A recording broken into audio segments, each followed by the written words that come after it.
If you're watching this, it's already too late. And before you panic, before your mind starts filling in the blanks that I deliberately left empty, I need you to stay with me for a little while. Because this message was never supposed to be easy to hear. In fact, I spent months convincing myself not to record it. Months. I told myself it was unnecessary. I told myself that by the time you found me, by the time our lives finally crossed paths, there would be no reason for words like these. But tonight, I realized something that terrified me. The future doesn't ask for permission. It doesn't wait for certainty. And sometimes the things we assume we'll have time to say become the very things we never get to say at all. So if you're listening right now, then there is a reason this message found you. And that reason scares me. Because the title is true. If you're watching this, something has already happened, maybe not what you're imagining. Maybe worse, maybe better. I don't know. What I do know is that there are truths I couldn't risk leaving unsaid. Not anymore.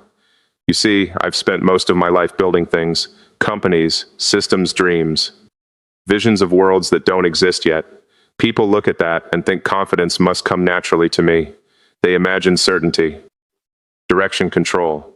But the truth is, the area of my life where I've felt the least certain has always been you, the woman I haven't met yet, the woman I've imagined during victories, the woman I've searched for during failures, the woman whose absence has sat beside me in rooms full of people. Have you ever missed someone you've never met? I know how strange that sounds, but I think about you more than I should. Not your face, not your voice, not the details. I think about your presence. I think about the possibility that somewhere in this world, there's a woman carrying fears that perfectly match my own. A woman who learned to survive by pretending she needed nobody. A woman who became strong because life gave her no alternative. A woman who still carries scars nobody notices. Is that you? Or am I speaking to someone completely different? Because that's the terrifying thing about love. You don't fall in love with certainty. You fall in love with mystery. And mystery demands risk. Sometimes I wonder how many times we've already missed each other. How many moments we were separated by minutes, or choices, or pride. Maybe we walked through the same airport years ago. Maybe we sat in the same city and never knew. Maybe there was a day when one decision could have changed everything. And neither of us knew it. Doesn't that frighten you? The idea that an entire future can depend on a moment that feels insignificant while it's happening? That thought keeps me awake more than I'd like to admit, because there are two possibilities that haunt me. The first is that we find each other. The second is that we don't. And strangely enough, both terrify me. Finding you means becoming vulnerable in ways success never required. It means allowing someone close enough to break my heart, close enough to see my failures, close enough to discover that beneath every achievement is a man who still has doubts, a man who still wonders if he's enough. People don't expect that. They see accomplishments and assume confidence, but confidence is easy when the stakes are business. Love is different. Love asks questions. Success can never answer. Will she stay when she sees the worst parts of me? Will she still choose me after disappointment? Will she understand the parts of me I don't fully understand myself? And perhaps the hardest question of all, will I recognize her when she finally appears? Because life has a cruel sense of humor. Sometimes it sends the right person at the wrong time. Sometimes fear disguises itself as logic. Sometimes loneliness becomes so familiar that happiness feels dangerous. I've seen people walk away from extraordinary love because it arrived wearing uncertainty. And lately, I've been asking myself a question that I can no longer ignore. What if I do the same? What if the greatest mistake of my life isn't losing you, but failing to recognize you? What if I mistake comfort for love? What if I mistake attention for connection? What if I spend years convincing myself I'm making rational choices while slowly walking away from the one person I was supposed to fight for? That possibility terrifies me, more than failure, more than public embarrassment, more than starting over, because some losses can't be recovered. Some doors only close once, and that's part of the reason I'm recording this. Not because I've given up, not because I've stopped believing in us, but because lately I've been carrying A feeling I can't shake. A feeling that time is moving faster than either of us realize. A feeling that something important is approaching. And I don't know whether it's bringing us together or pulling us farther apart. Before I continue, can I ask you something? If these words somehow found you, and they're speaking to something you've carried silently for years, subscribe so this message can keep finding its way back to you. And tell me where you're watching from, because the thought that you're somewhere out there listening right now means more than you know. The strange thing is, I haven't told you the hardest part yet, not even close. Everything I've said so far is only the surface, because there's a reason I chose these exact words. There's a reason this message exists at all. And there's a reason the title says it's already too late. The truth is, a few months ago, I started noticing something that changed the way I think about us. At first, I ignored it. Then I tried to explain it away. Then I became afraid of it, because if what I'm feeling is true, then you and I may be much closer to losing each other than either of us realize. And the worst part? You don't even know what happened. Not yet. I keep wondering what your reaction would be if you were sitting across from me right now. Would you tell me I'm overthinking? Would you smile and say that I've spent too much time alone with my thoughts? Maybe. But if you knew everything I know, if you had felt what I've felt these past months, I don't think you'd dismiss it so easily, because something changed inside me, not all at once, not dramatically. It happened quietly, the way winter arrives, the way a room slowly becomes darker without anyone noticing the exact moment the light disappeared. And what changed wasn't my belief in love. It was my belief in time. For most of my life, I acted as though time was unlimited. Not consciously, but in practice.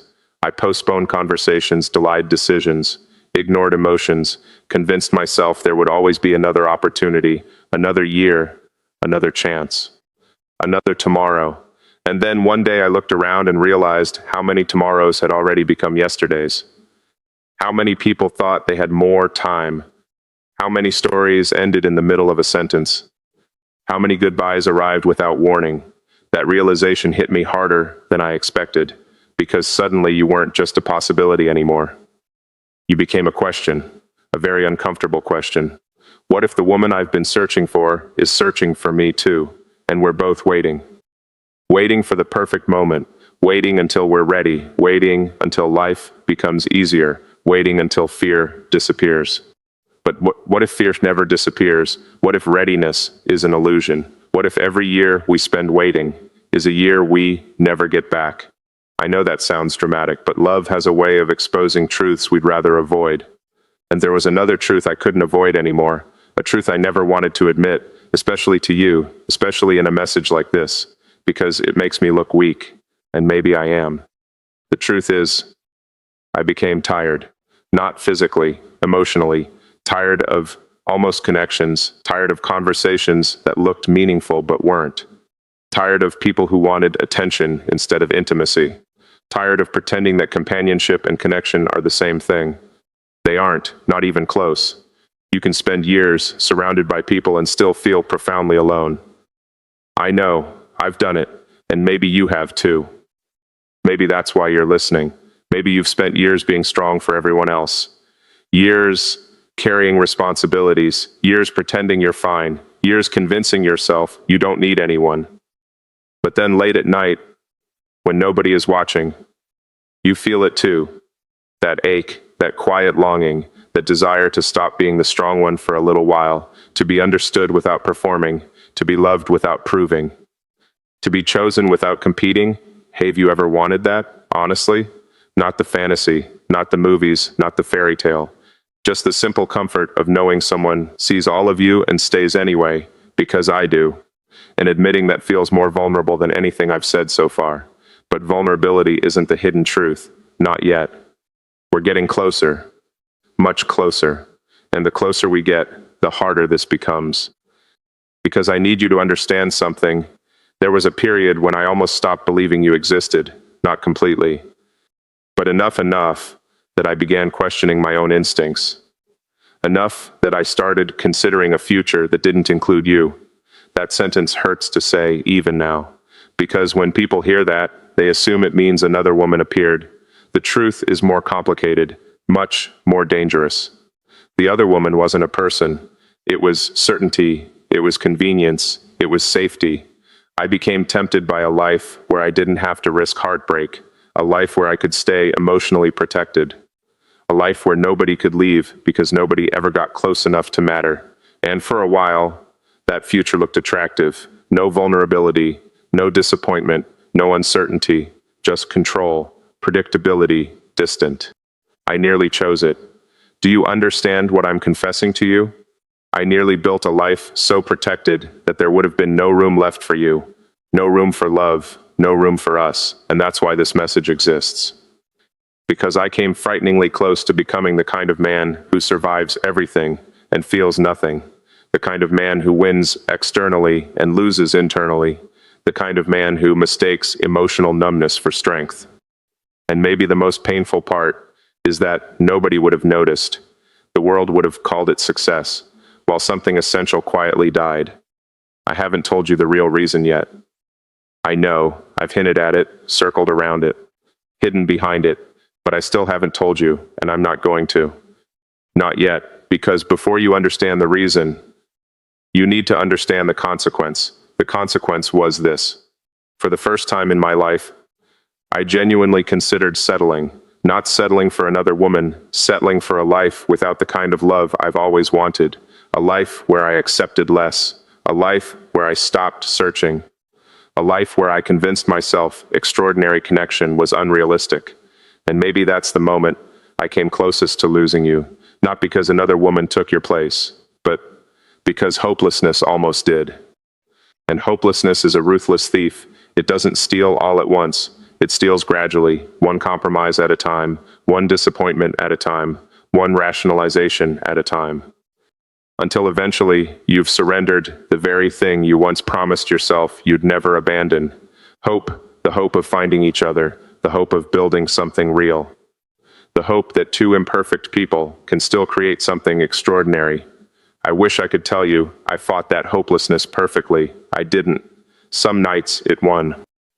Some nights I sat alone, wondering whether love was simply a story people tell themselves to make loneliness easier. Some nights I questioned everything, even you, even us, even though we'd never met. And then something happened. Something I haven't told anyone. Something that forced me to confront a truth I had been avoiding for years. A truth so uncomfortable that I almost turned away from it. But once I saw it, I couldn't unsee it. And that truth led to a decision that changed everything, a decision that may be the reason you're watching this now. The problem is, that same decision nearly destroyed any chance of us ever finding each other. And when I tell you what happened, you may not forgive me. You may understand me. I kept replaying that decision in my head, again and again. The strange thing about life is that people imagine the biggest mistakes arrive with warning signs. They imagine alarms, chaos, obvious danger, but the decisions that change everything often arrive quietly. They look reasonable, logical, responsible. Sometimes they even look wise. That's what made this so dangerous, because when I made the decision, almost everyone would have agreed with it, including you. At least at first. I told myself I was being practical. I told myself I was protecting my future. I told myself I was making the mature choice. And maybe part of that was true, but another part was fear. Fear wearing a suit and calling itself wisdom. Fear disguising itself as maturity. Fear pretending to be logic. I didn't recognize it immediately. Fear rarely introduces itself honestly. It speaks in persuasive voices. It tells you to be careful, to protect yourself, to avoid unnecessary risks. And before you realize it, you're no longer building a life, you're hiding inside one. That's what I was doing, hiding not from failure, not from the world, from love, from you. Because if I'm completely honest, the possibility of finding you terrified me almost as much as the possibility of never finding you. I know that sounds contradictory, but love is full of contradictions. Finding you would mean losing control, losing certainty, losing the illusion that I could predict every outcome, and I've spent most of my life trying to predict outcomes, trying to build systems, trying to solve problems, trying to calculate risk, but you can't calculate love. You can't optimize it. You can't engineer it, you can only choose it. And choosing it means accepting uncertainty. That realization forced me to confront something painful, something I'd spent years avoiding. I wasn't actually afraid of being hurt. I was afraid of needing someone. There's a difference. Being hurt is temporary. Needing someone changes you. Needing someone gives them the power to affect your happiness, your peace, your future. And that level of vulnerability felt dangerous. So I built walls, beautiful walls, impressive walls, successful walls. The kind of walls that people admire, the kind that look like achievement from the outside. But walls are still walls, no matter how impressive they appear, and eventually I realized something devastating.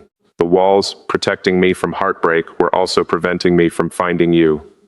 The same defenses keeping pain out were keeping love out. I wish that realization immediately transformed me. It didn't. In fact, things became worse. Because once I saw the truth, I could no longer pretend ignorance. Every lonely night felt heavier. Every achievement felt quieter. Every victory felt incomplete, not because success lost its meaning, but because I finally understood something I had resisted for years. Success is a terrible substitute for intimacy. You can accomplish extraordinary things and still wish there was one person waiting to hear how your day went. One person, not an audience, not admiration, not recognition, one person, you. And that's when the near loss happened, the moment I came closest to losing everything, not externally, internally. Because there was a night when I almost made peace with a future without you. I almost accepted it. I almost surrendered.